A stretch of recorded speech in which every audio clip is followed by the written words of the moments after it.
Before I was directly affected by death's embrace, I guess you can say, I always assumed that grieving would be the hardest thing to do, and it is. But I always expected to like be in my bed with a messy bun, dirty clothes, food everywhere, clothes everywhere. Like I just thought I would be a mess.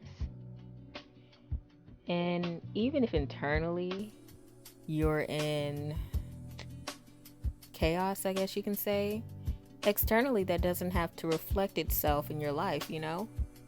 Like you can still get up, go to work, go to school, function normally because time doesn't stop. It doesn't wait for anybody no matter what happens. So you can function. You can go through life as if that loss never occurred. But maybe when you get home and you're to yourself, you just are subtly reminded of the fact that that individual or those individuals are gone. That's grieving. It isn't always locking yourself in a room for days upon days, months upon months, gaining a drastic amount of weight or losing a drastic amount of weight. It's literally just going through life, adjusting to a new normal while still functioning within a normalcy that was pre-existing, if that makes any sense.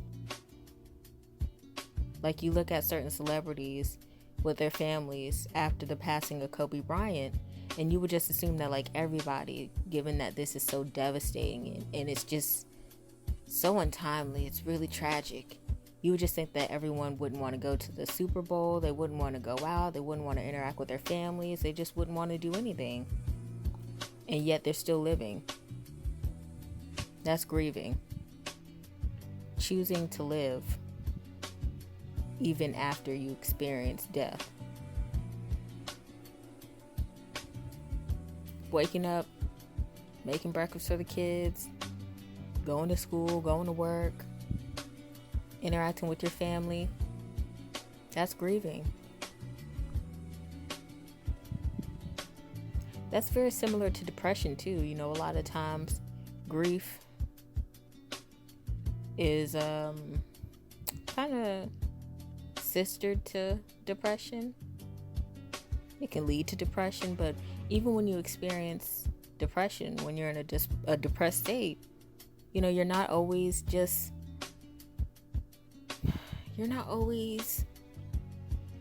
going to visibly appear in the way that you feel. You're not going to always function in the way that you feel necessarily, Sometimes being depressed, sometimes being sad, sometimes grieving is just going home and sitting in silence.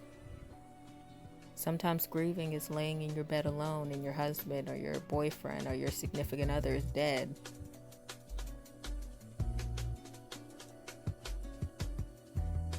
Sometimes grieving is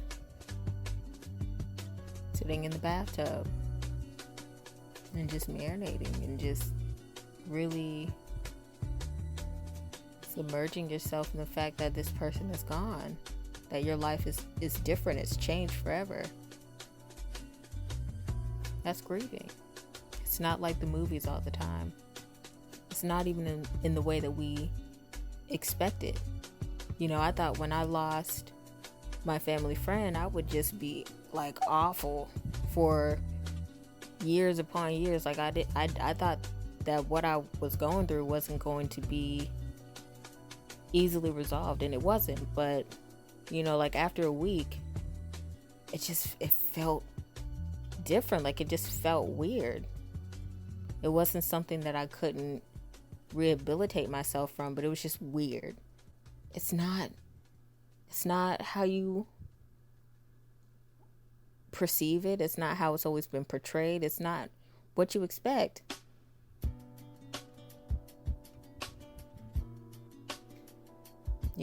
Grieving for me, it was looking out the window I used to do that when this individual was alive. I used to look out the window because he would always have a basketball, a yo-yo, something to come and get my brother and play outside.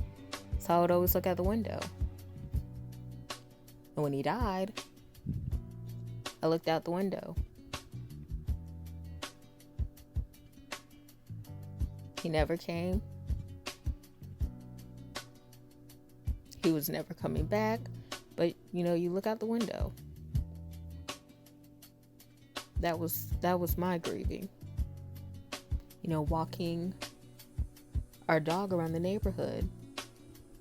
We grieved so much from his loss that we couldn't go down his neighborhood. Like we lived in the same neighborhood, but we couldn't go down his street. We didn't walk his street. We didn't ride bikes on his street. We couldn't.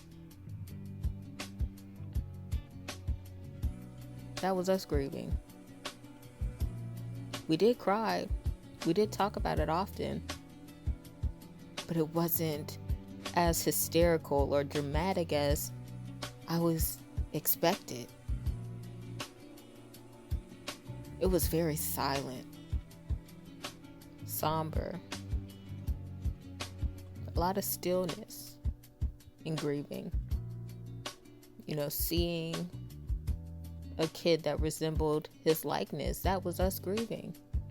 So, yeah, I just wanted to speak on this because I feel like a lot of times we always have these high expectations of death and grief. And when you experience it, as it's portrayed, as it's perceived, it isn't actually in that way.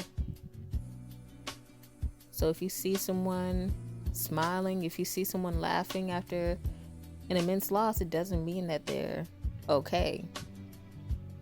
And if you see someone crying and hysterical, it doesn't mean that they're doing awful,